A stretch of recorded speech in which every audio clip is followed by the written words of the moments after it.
Hello বন্ধুরা, আরেকটা recipe ভিডিওতে সবাইকে স্বাগত জানাই। তো এখানে আমি ফার্স্টে ডিম আর আলু সেদ্ধ করে নিচ্ছি। কেন সেদ্ধ করে নিচ্ছি এটা দেখতে থাকো।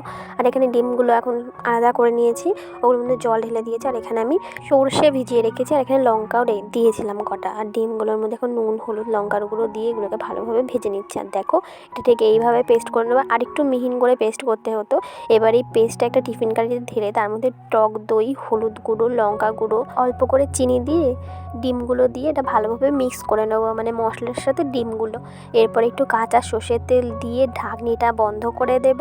এরপর একটা কড়াই গরম বসাবো, গরম বসিয়ে তার মধ্যে টিফিন কারিটা দেবো। আর দেখো, টিফিন কারিটার মধ্যে আমি ঠিক জল কতটা দেবো বলো তো, কড়াইটার মধ্যে ঠিক যাতে টিফিন কারির ঢাকনাটা পর্যন্ত না আসে, তাহলে জলটা কিন্তু টিফিন কারিতে ঢুকে যাবে।